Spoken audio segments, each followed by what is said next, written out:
Hi, I'm Kelly Forden, and I am here today with Anna Caritj, and we are talking about her story, Ugly Sister, which was first published in Sewanee, and Sewanee has very nicely taken down the paywall for a month and offered a discount to people who would like to purchase a subscription. So we're really grateful to them for that, because this is a terrific story. And I love to make stories accessible to readers. So you have 1 month to read it for free. Welcome, Anna. Thank you. Thank you so much for having me.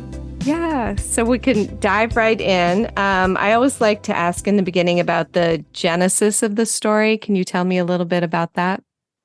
Yeah. So my husband, Matthew, and I were sort of living and traveling around Patagonia for a couple of months back in 2019, so pre-pandemic. And we were mostly on the Argentine side, but we were sometimes sort of straying into Chile. And so it was sort of new for me. Most of my work takes place in Virginia, where I grew up. So it was new for me writing about a place that sort of wasn't my own. This is the first time I'd written about South America, even though I'd traveled fairly extensively through there. So anyway, my husband is a fly fisherman, or, sort of, he fly fishes. I don't know if he would call himself a fly fisherman. And we neither had the money nor the inclination to sort of get involved in one of these backcountry fishing lodges. And they're incredibly expensive, and they're very sort of, I don't know, they're fancy. Yeah, and they are really expensive. My husband are. has looked into it too. Yeah. Oh, really? Mm-hmm. I hear it's a lot of fun. But so we just sort of did our own thing. We had we basically just spent all of our time hiking and camping and fishing wherever we were, because the trout there are huge and everywhere, and eating a lot of lamb and beef, sort of like you do in Argentina. It was a terrible trip. It's just, Yeah, it sounds recommend it. We were sort of driving south. We met up with a friend of a friend who had recently started a fishing company, one of these fishing companies, in this sort of remote and otherwise pretty unremarkable town. And he invited us to dinner at his lodge one night. And by the end of the night, I knew that there was a story there. But of course, I'm not one of these people who can just sit down and write the story. I had to let the idea marinate for a year. Did you get a lot of the physical description of the place from his place? Was it similar? And so, because I thought your descriptions were just absolutely fantastic. Oh, thank you. Yeah. Most of the town itself was based on this particular town where this friend had sort of put up shop. And just the whole of Patagonia was really sort of influential. I think I'm maybe more affected by landscapes than the normal person. Well, you can definitely tell that from reading. I felt so immersed in it. And actually, I sat in on a class recently where someone was talking, with OCWW, which is a Chicago group. And there was a speaker who was talking about all the different layers of immersion and story. And you really employ a lot of them. Do you consciously do that? And I meant to ask this later, but you had, a lot of the smells, the textures, the radiant flooring in their house. So she was talking about how all of those things can work together to make you really feel like you're in a place. And most writers, default to visual description, or most writers, it is visual, but most writers will pick one or two of the senses, and you seem to employ more. So so now I'm curious, does that come naturally to you? Yeah, that's a great question. I definitely do think a lot about, I was going to say I think about a lot about the senses, but I live in the senses. I have very heightened sort of sense of smell and taste. And like I said, I think I'm just extremely sensitive to my surroundings for whatever reason. Maybe that's the part of the job, right? Is being well, sensitive. It's good to have that quality for sure. But I don't think every writer does. Some are better at dialogue, some are better at plot. When I lived in California briefly.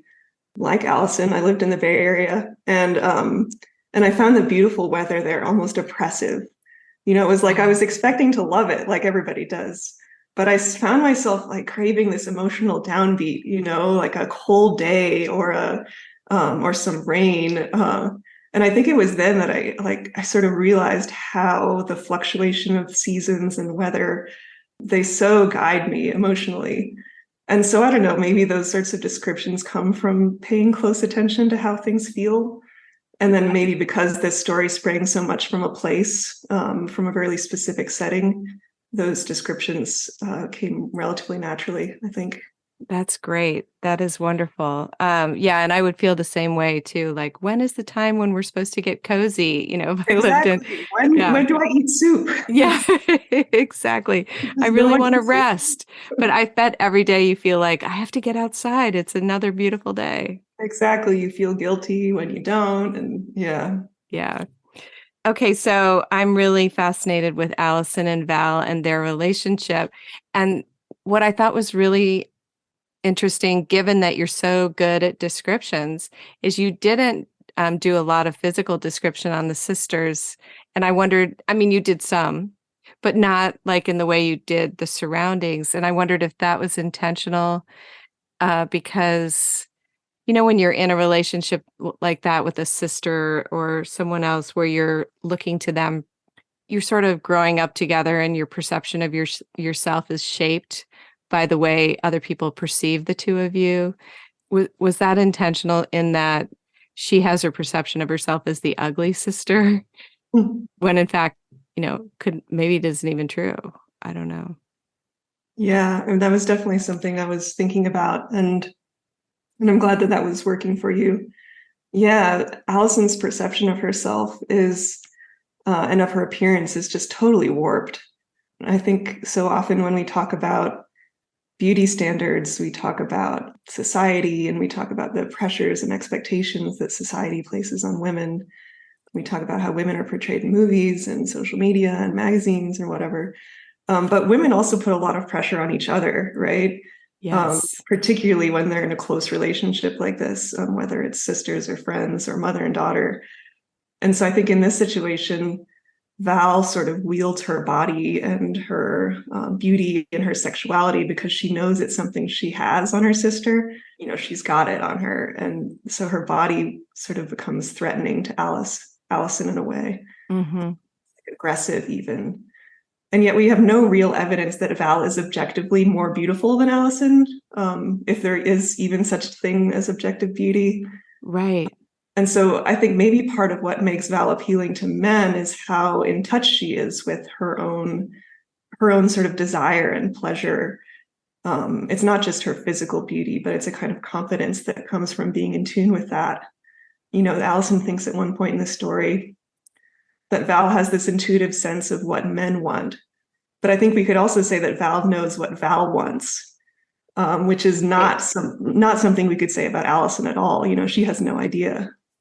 Yeah, she did come across as so cerebral, really disembodied. And even when she's in that situation with Lionel, and she almost feels like and I should pause to say that everybody should read this before, because there are going to be tons of spoilers. We're going all the way to the end. So when she's in that situation with Lionel, she can't even allow herself to enjoy it. It seems like for a second she's really overpowered by it, but then she has to stop. And I felt so sad for her, like just take what you want, like for once.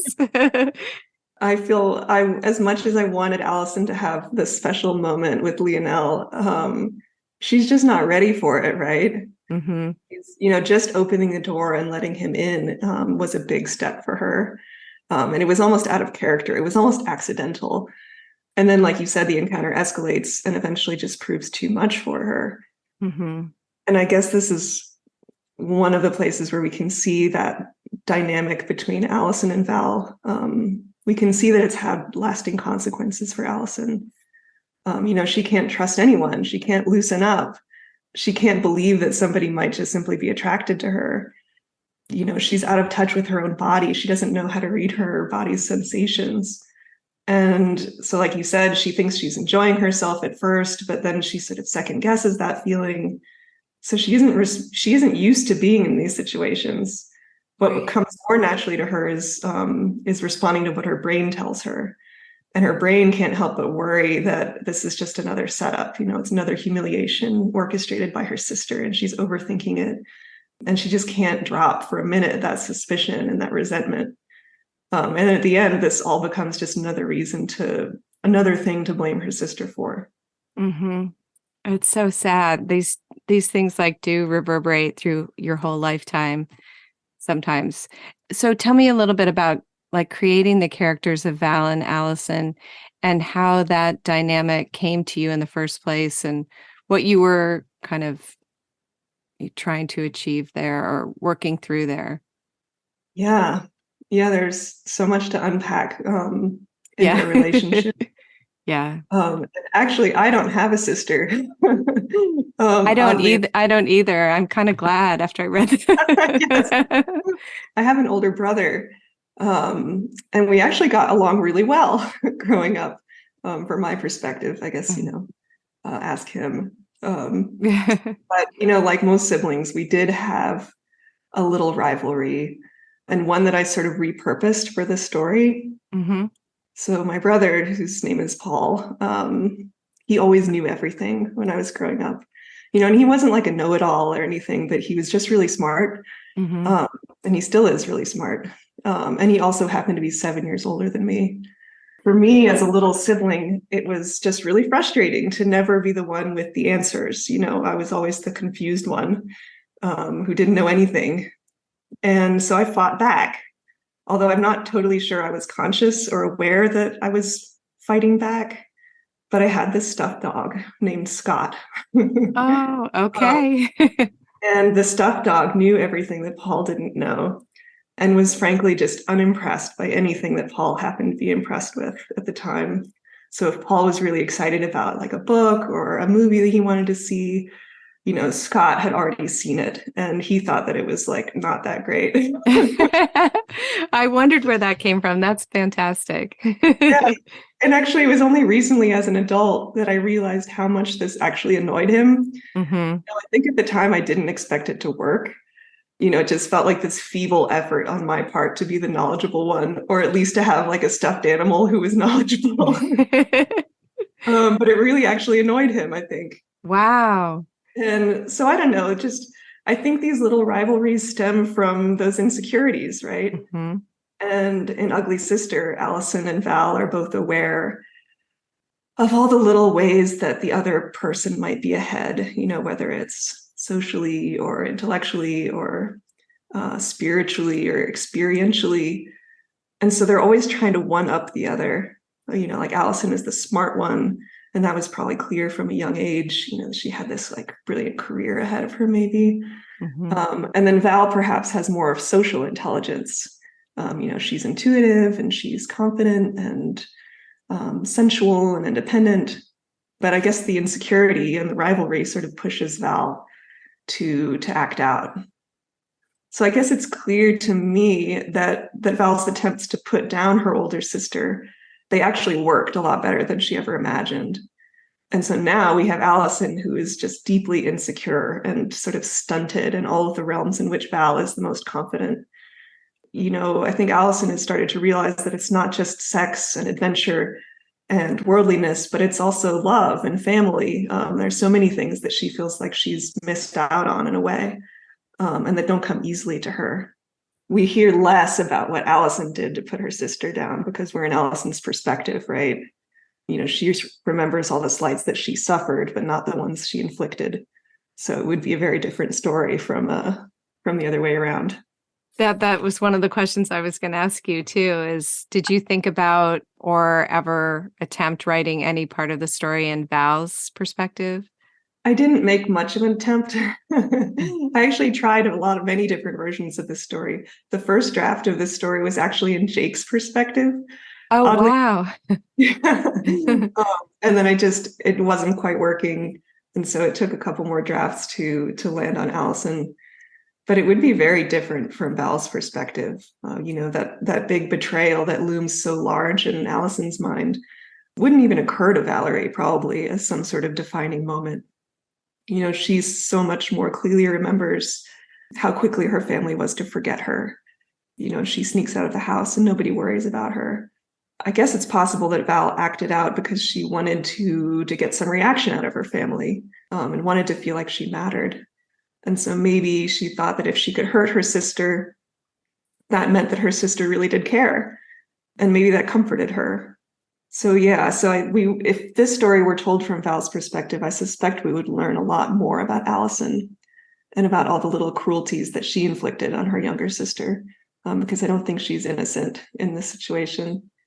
Well, and also I was thinking that if you're not being seen at all, you're okay with being seen in even a bad light. So just to be seen is so important that she, could have been like, well, okay, then I can do this. And you're definitely going to notice me with your boyfriend if you've never noticed me before. And it was sad to learn that that's what was behind that, like, that's how she felt about her childhood, that no one ever came looking for her, and that might be the impetus for all this attention seeking later on.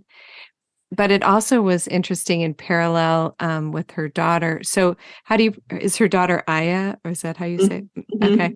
So she seems to just like run wild, and then she goes out and she's eating with the dog in the barn, or like eating from the dog in the barn. I was so grossed out.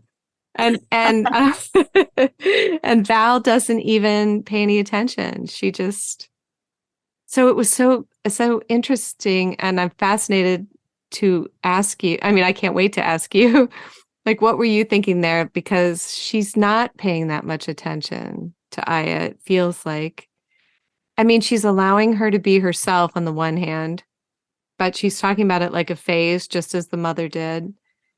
Thinking, oh, this will pass, but it's clearly attention seeking too. So I'm curious, did you think Yeah, she might do the same thing with her own kids, or? you're right. She sort of ignores Aya. And I guess she just learned that behavior from her own parents and from her older sister. If nobody shows you what love looks like, then how are you supposed to know? Right. And so it is funny because despite how in touch Val believes herself to be, she's not especially in touch with her daughter. She grew up with sort of hands-off parents. Nobody stopped her from making decisions that she made. She didn't go to college. She had these sort of years of vagabonding and backpacking around Europe, and maybe she wishes that they had been a little more hands-on. That she'd had less freedom, and a little more of a guiding hand.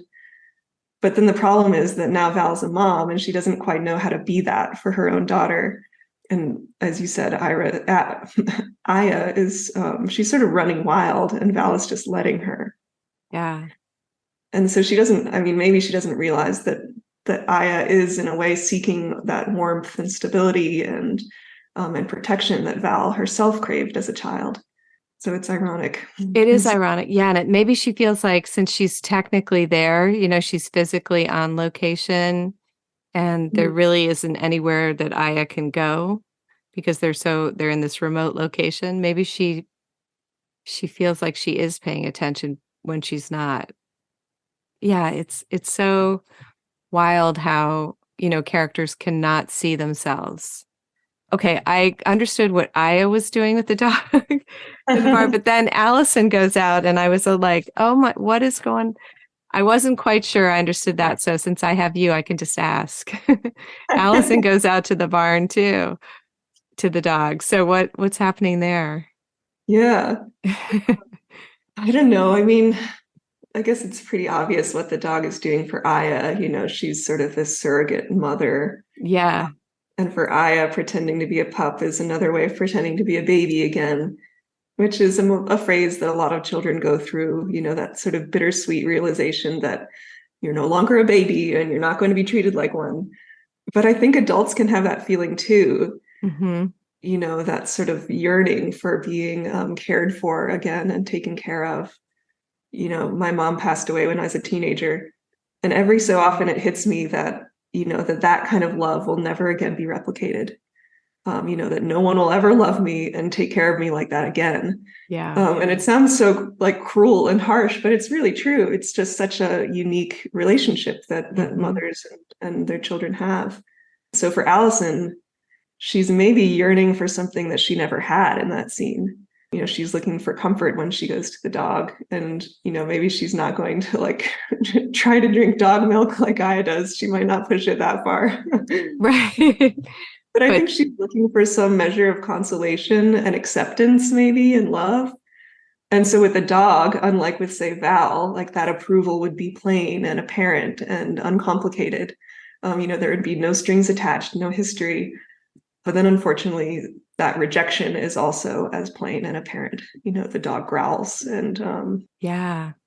Okay. Well, I wanted to talk about a little bit about, I'm going to check our time here. Oh my gosh, it's going so fast. Okay. I love the talk about fishing and the men and the hooks and the whole torturous part of it. And it seemed like it was a metaphor for a lot of things in the story. Just like, the way Val's luring people in too, but it has its own cruelty. You pronounced his name different, Lionel. He's like 20 and it's almost like she's playing with him. She's luring him in. And then the weird way that the men talk to the fish when they're fishing. I didn't know that. And my husband fishes all the time. Now I'm going because I got to see this. I have to see this. But it is cruel if you really think about it. They hook them. Hopefully they don't hook them too deeply and, rip their guts out. But I don't know. It is, when you think about it, it's terrible in a way. Sorry, fly fishermen, but I mean, it's on the one hand, it's very beautiful there. It's very peaceful. That's really appealing. So were you thinking this will be a great metaphor in this story? I mean, it has to be a metaphor, right? When Yeah. has ever appeared in any piece of literature and it wasn't a metaphor? Yes, exactly.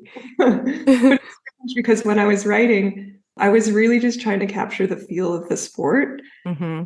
and the equipment and the people who do it, and of course the trout themselves, which really are very beautiful. And that part does appeal to me, getting a look at these really incredible creatures.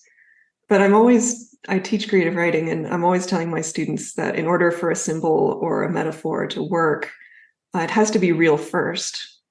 So meaning in this case that the fish have to be real fish before they can operate on a symbolic level. Mm.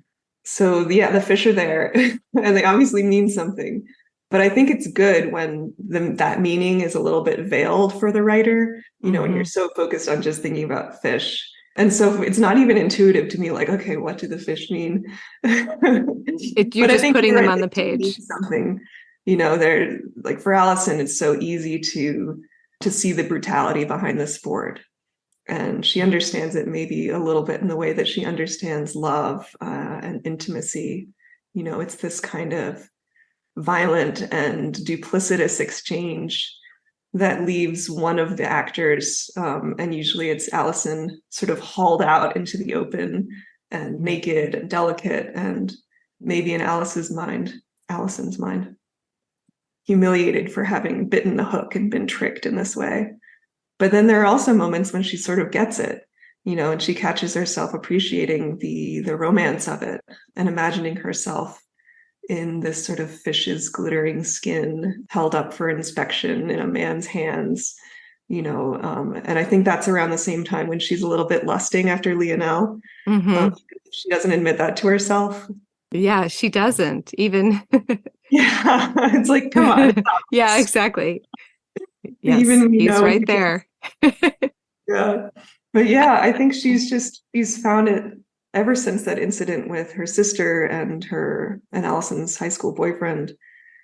I think it's possible that Allison has never let herself be vulnerable in that way. She's never let herself be the fish. Like, she's never let herself be caught. But she has also never let herself be the fisherman either. Right. She's never pursued anyone. She's because that's risky too.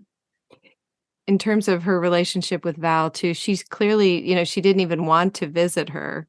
She holds this animosity toward her, and then Val just goes ahead and purchases the ticket, and then she just comes. I mean, she could have said, no, thanks, you overstepped or whatever, but she acquiesces.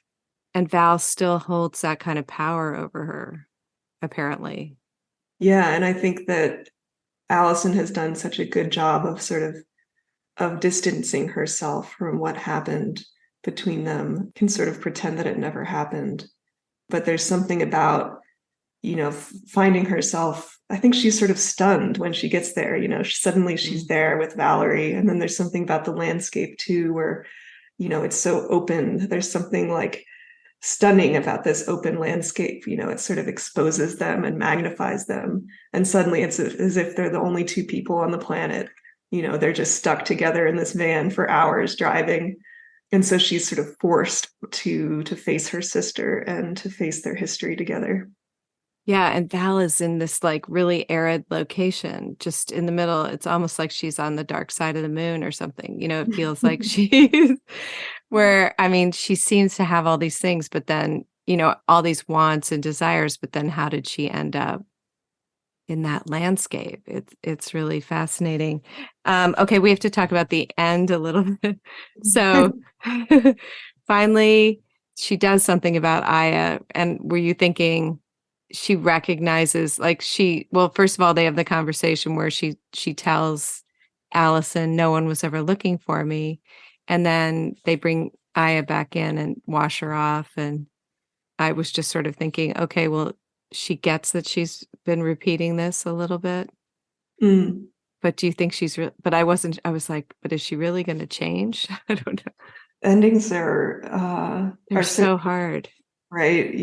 I think of writing a story, it's a little bit like juggling, right? Where you toss all of these different balls into the air and you have to keep everything in motion and in circulation. And then eventually the balls have to land somewhere, right? Mm-hmm.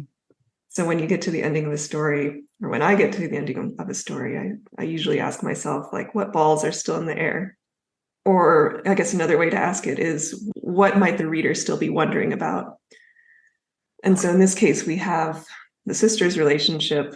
Will they ever forgive each other and move on? We've got Aya. What's her deal? Yeah. And we've got the dog in the barn. And so I guess ideally an artful ending will land all of the remaining balls, but in a way that's not too neat or predictable. And then a writer has to be aware of those readers' expectations, like what a reader thinks a story is building toward. But tending to those expectations is so tricky, right? Like if you're too assiduous in satisfying a reader's every little curiosity, then it feels predictable. Right. If you ignore the reader's expectations completely, then it feels random. Mm-hmm. And so the trick is finding a sweet spot in between those two extremes. And I don't know, hopefully I did that. Yeah, I think so. I mean, it seemed like she recognized it in the moment, but people don't change. I mean, it was like a momentary resolution, and yet you had the feeling like it's just going to keep happening, or she's incapable of. I mean, both of them felt actually incapable of ever. Maybe there would be more insight, but you would still carry the wounds with you and sort of still be reactive in that way. I like that you're sort of talking about this cycle that's being perpetuated, because I do think about that with like scrubbing Aya's face and exposing her. And Valerie says something like, she's a girl after all. Mm. And I think that this maybe suggests that Aya is not exempt from this cycle of cruelty perpetuated by her mother and aunt and maybe other women around her. She can just opt out and live life as a dog. Right.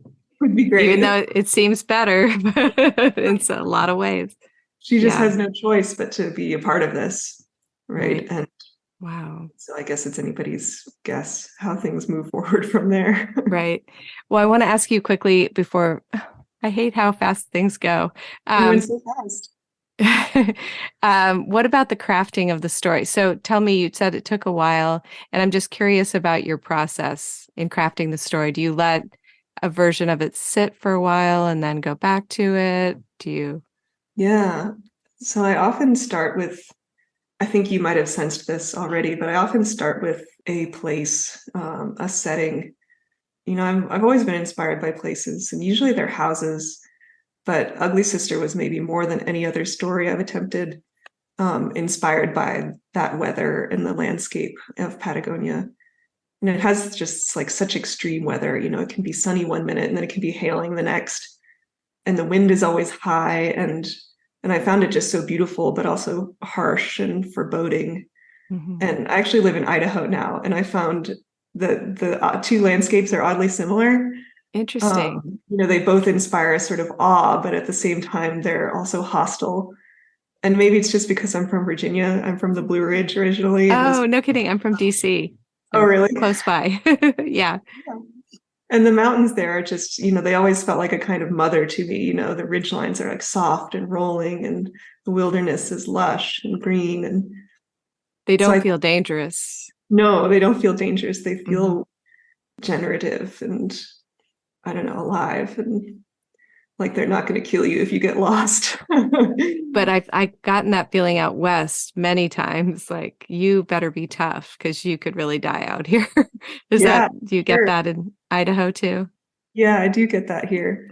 And so, yeah, I guess I to answer your question, I start with a landscape usually, or a place, because I think in life and in fiction, what's outside can tell us so much about what's happening inside. And then I just usually I have an idea of who's there. And then it's the plot that's the big question mark. Okay, what happens? And then do you just go forward? And I go forward. I've been having this conversation a lot recently about, outline versus just wandering off into the abyss. Yeah. I'm definitely a wanderer. I think I get to know my characters better that way. It does make for a lot of drafts. Sometimes you start wandering in the wrong direction, and it's, you're 30 pages in before you realize it. And so you have to pick another path and wander in that direction. But I do think you start feeling your way and start sensing what the story is. And I do think that story is there in a sort of subconscious way. And I think I trust my subconscious more than I trust my outlining brain, my brain that wants to make everything organized and make sense. And so I try to tap into that more wandering part. Yeah, it seems like such a great way to discover, like I don't know when you do the outline how you end up discovering anything. And at that moment of discovery is so like amazing. If if suddenly the character does something and you're like, oh my gosh, that's why we're here. Yeah. I mean, why else write a story, right? Exactly. If you already know, then why would you want to write a story about it? Right. You might as well just tell someone the summary. Yeah. I mean, because I think that's so much of when I'm writing because I don't understand something, or I'm curious about something, or usually it's a part of myself that I don't understand. And so there's an inherent interest there, an inherent curiosity that keeps me pushing forward.